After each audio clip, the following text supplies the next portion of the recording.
हरिओम। जैसा कि आप सभी लोग जानते हैं कि हमने श्री बालाजी अल्केमी के नाम से चैनल का निर्माण किया है और आप लोगों को मैं प्रेरित करता हूं कि रस सिद्धि के हेतु आप सभी लोग श्री बालाजी अल्केमी चैनल को सब्सक्राइब कर लें। अल्केमी की सारी बातें उसी चैनल पर होंगी और ये वीडियो हमारे और भी चैनलों पर प्रसारित होगा, लेकिन आपको श्री बालाजी अल्केमी को ज्वाइन करना चाहिए। वहाँ पर ही कुछ विशिष्ट प्रकार की जानकारी दी जाएगी और ये वीडियो श्री बालाजी अल्केमी पर भी उपलब्ध है। तो मैं आज बताना चाहता हूँ कि पारस जो होता है, यानी कि पारद, जिसे आप पारा, मरकरी इत्यादि कहते हैं। हमेशा से मैं कहता रहा हूं कि पारद एक सिद्धि है, पारद एक विज्ञान है। पारद को आप अगर समझते हैं कि ये केवल केमिकल है, ये धातु है, खनिज है, अगर मानते हैं तो ये बड़ी भारी भूल होगी। पारद सिद्धि देने वाला है, लेकिन क्या आप ये जानते हैं, क्या ये रहस्य आपको पता है कि जैसे भगवान शिव ने मंत्रों को कीलित कर दिया जिससे कि वो हर व्यक्ति को सिद्ध ना हो सकें, तो उसी प्रकार से भगवान शिव ने पारद को भी दोष युक्त कर दिया। क्योंकि जब पारद की उत्पत्ति हुई तो पारद के माध्यम से मनुष्य, पशु, पक्षी इत्यादि अन्य जंतु भी सिद्धि को प्राप्त होने लगे। देवताओं को बड़ी चिंता हुई। अब जब कोई व्यक्ति साधना करता है या कोई व्यक्ति मंत्र सिद्धि करता है, जो भी कुछ करता है जिससे कि उसको सुख मिले, तो सबसे पहले चिंता हो जाती है देवताओं को। क्योंकि अगर व्यक्ति स्वयं ही सिद्ध हो जाएगा और देवताओं की पूजा आराधना नहीं करेगा तो देवताओं का देवता होने का महत्व ही क्या है। तो देवता लोगों को बहुत दिक्कत हुई और वो भगवान शिव के पास पहुंच गए हैं। लेकिन अकेले नहीं गए हैं, ये ब्रह्मा जी को और विष्णु जी को भी लेकर के शिव के यहाँ उपस्थित हो गए और उनको आगे करके प्रार्थना करते हैं, अमोघ सिद्धि ममलम सर्व सिद्धि प्रदम रसम आलोके त्रिदशा सर्वे ब्रह्म विष्णु पुरोगमाः मामभिप्रार्थयामाशु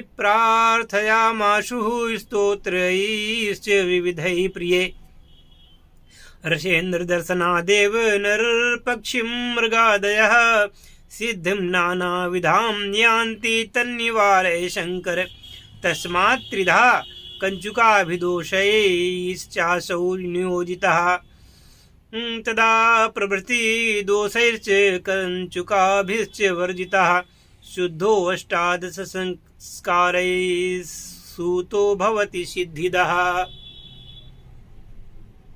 तो जब भगवान शिव से देवताओं ने कहा कि हे भगवान शिव, ऋषेन्द्र नामक जो पारद है उसको देख कर ही अनेक प्रकार के पशु पक्षी और मनुष्य अनेक प्रकार की सिद्धियां प्राप्त कर रहे हैं, इसलिए हे प्रभु, हमारा अस्तित्व ही नष्ट हो रहा है, अतः आप इसका निराकरण करो। इसके बाद भगवान शिव ने पारद को दोषयुक्त कर दिया। उस समय से पारद दोषयुक्त हो गया। दोष रहित पारद बनाने के लिए इसके 18 संस्कार करने के बाद पारद दोष रहित हो जाता है और सिद्धियों को देने वाला हो जाता है। अब आप समझिएगा कि मंत्रों को कीलित किया गया तो मंत्रों के 10 संस्कार करने के बाद मंत्र काम करने लग जाता है, लेकिन पारद के दर्शना मात्र से ही, ऋषेन्द्र नाम के पारद के दर्शन मात्र से ही पशु पक्षी और मनुष्य ये जो है सिद्धि को प्राप्त होने लगे। तो देवताओं को चिंता हुई, उन्होंने भगवान शिव से विनती करके इस पारद को भी दोषयुक्त कर दिया। अर्थात अब वह दोषयुक्त पारद आपके काम का नहीं रहा। तो आपके काम के हेतु उसको बनाने के लिए आपको 18 संस्कारों की आवश्यकता होती है। जब वह 18 संस्कार युक्त पारद हो जाता है तो स्वयं सिद्धि प्रदान करने वाला हो जाता है। इसलिए आप सभी लोगों को पारद के संस्कारों में ध्यान देना चाहिए। यदि पारद के संस्कारों में आप ध्यान देते हैं तो फिर आपको ये आवश्यकता नहीं पड़ेगी कि आप बहुत ज़्यादा परिश्रम करके सालों साल मेहनत करते रहें। आपको एक बार पारद के समस्त जो हैं उनके कर लेने चाहिए संस्कार, और संस्कार के बाद में पारद आपको सिद्धि प्रदान करेगा ही, अभिष्ट सिद्धि प्रदान करेगा ही। मैं बार बार कहता रहा हूँ कि जो केमिस्ट्री है, आधुनिक केमिस्ट्री और हमारी जो ये वैदिक जो है रस रसायन, इसका कोई मेल नहीं है। क्योंकि पारद में जो प्राचीन विधान है उसमें औषधियों का भी वर्णन है। औषधियों के द्वारा भी औषधियों के अम्ल से भी, औषधियों के रस से भी, खनिजों से भी, उपधातुओं से भी और मंत्रों से भी पारद को अभिसिंचित किया जाता है।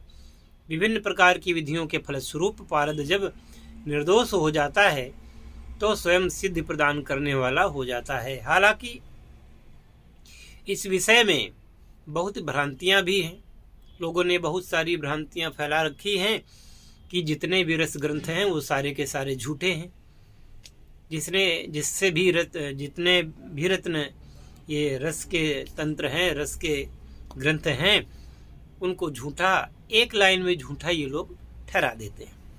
हो सकता है इन लोगों ने कुछ थोड़ा बहुत प्रयत्न किया हो और जब उसे न हुआ हो तो अपनी कुंठा निकालने के हेतु इन लोगों ने ऐसे ब्लॉगों की और ऐसे लेखों की रचना कर दी हो जिससे कि लोगों का ध्यान वहाँ से हटे।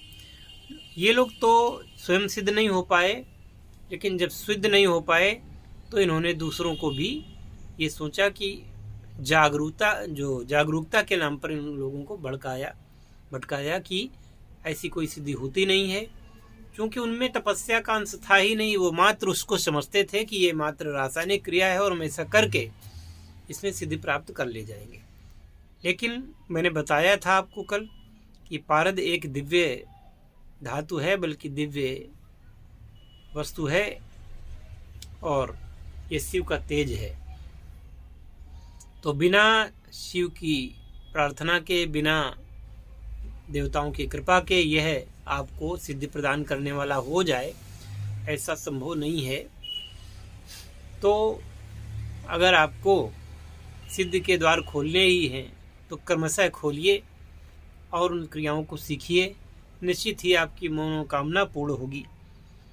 मैं यही समझता हूँ कि जो लोग सिद्ध हो गए, ये कोई जो ग्रंथ लिखे गए कपोल कल्पना में नहीं लिखे गए, बल्कि आर्ष ग्रंथ हैं और आयुर्वेद के महान ग्रंथों में इनकी रचना की गई।